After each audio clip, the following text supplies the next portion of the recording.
Okay. Okay.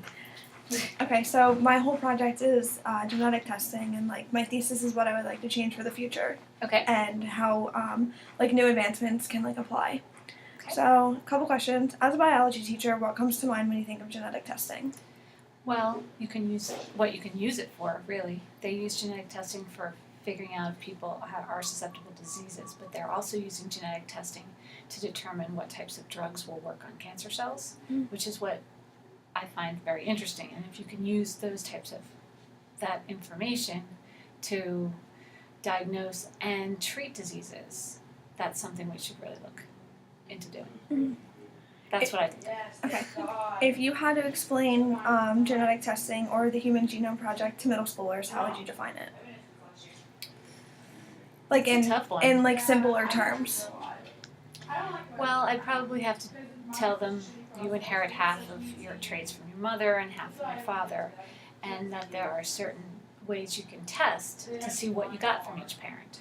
And all you would have to do is take some of your cheek cells, and then you can do some genetic testing on that, and that just tells you where your traits came from. Okay. That's probably how I would. Okay. What kinds of information does genetic testing give to a patient? It gives you your susceptibility to certain diseases. Some diseases are controlled completely by genetics, but some of them are just propensities. So there are things like cardiovascular disease, high blood pressure, diabetes, all of those run in families, but just because you have the genetic predisposition doesn't mean that you're going to get them. So it can give you information early in life that can prevent things from happening later in life.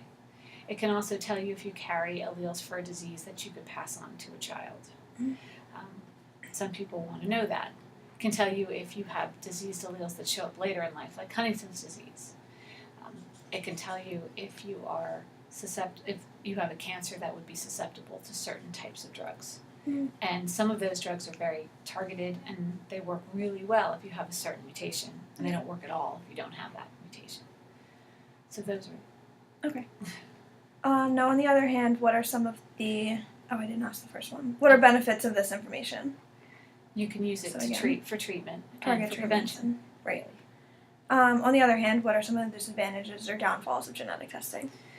One of the things that can happen is, I'm not sure if it's illegal now, but it used to be illegal to deny people health insurance because of pre-existing conditions.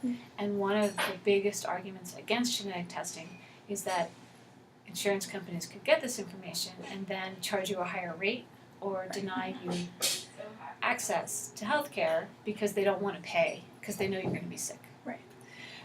I think that that's illegal now with Obamacare, but I'm not sure.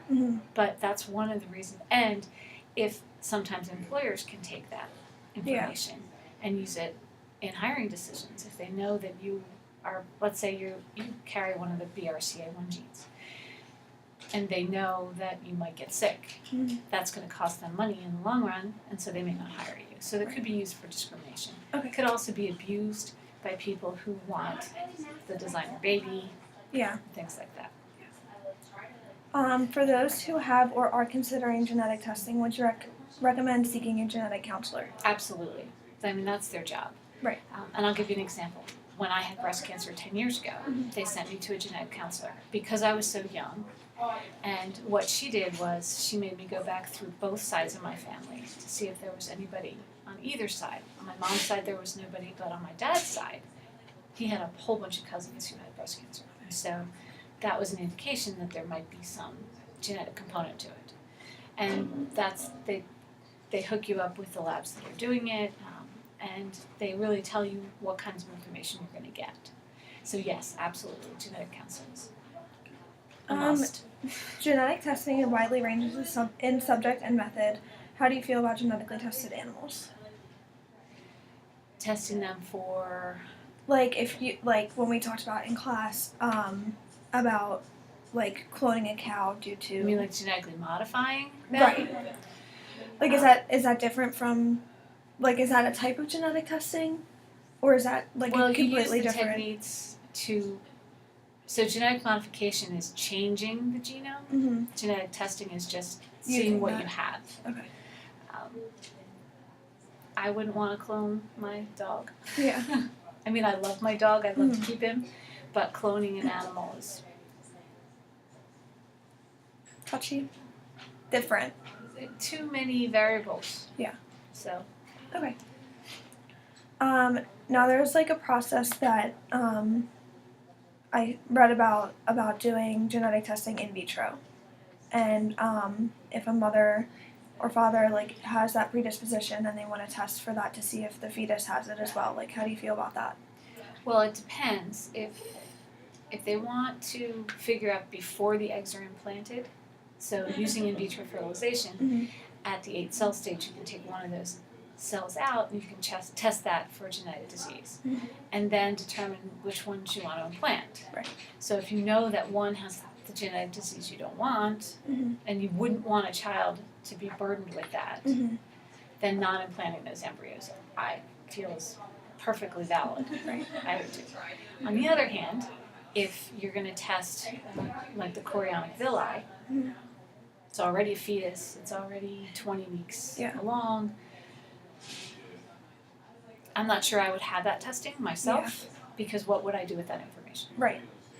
So that's more of an ethical kind of thing. Right, and that's where the whole controversy is like, what would you do like after you find out, and then like the detrimental health effects it has like mentally, because when you find out you are genetically dispositioned, and say for the Alzheimer's gene, like you know you're gonna get it eventually, and like that's like I've read multiple places like that's where like a lot of the disadvantages come in. Right. So like absolutely. if you're birthing a child, then it could be even worse, like bringing in a child to the world, like where you know that they're not going to survive. Right.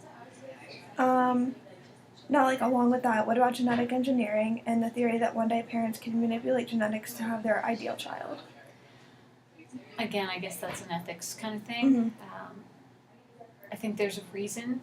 I mean, evolution has formed structures over time, and for us to try to manipulate that is probably not a good idea. Right. I agree.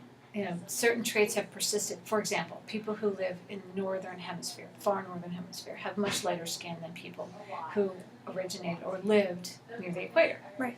Because the people who evolved to have darker skin had better protection against the sun.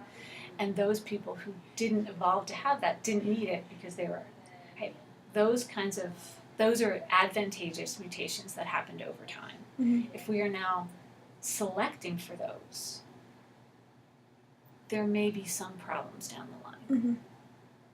That's my only opinion. Like in relative to my thesis, do you have any recommendations for future advancements in the field of genetics? I think that the technology is almost there to be able to test hundreds of different genes. Children, when they're born, they're called microchips. And I think that information should be stored somewhere, and that those children, when they're adults, should have access to that. Okay. I'm not sure you'd want I don't know if you'd want the parents to have that information. I don't know. Right. But if you're 18 or older and you decide you want to find out that information. Right, and that information then can be used to make decisions down the line. Okay. So if you know you carry these, and if these are done automatically, now not everybody does it, but those gene chips are stored. So right now, if you have a baby, their blood is somewhere on a little chip. Yeah. Hasn't been tested yet, but if you want to test it. If you want, okay. See, I didn't even know that was even a thing like that existed. Now, lastly, how would you like to see things advance or change for genetic testing? So it's basically the same thing. Like, would you want to change anything that is already existing? I'd like to make it cheaper and less expensive, because if you have some type of genetic, let's say, again, we'll go back to the cancers, because they do molecular tests, genetic testing on those. It can take 3 weeks. Right. And by the time you get the answer to that, sometimes it's the tumors have grown or it's metastasized. It takes too long, and it's very expensive. And insurance companies aren't apt to pay for it unless they can see that it'll cost them less in the long run. Yeah. So I'd like to see it become cheaper and more widely accessible to people. Right. Okay. That's everything. Okay. Thank you. You're welcome. Now I can eat. I'm starving. No.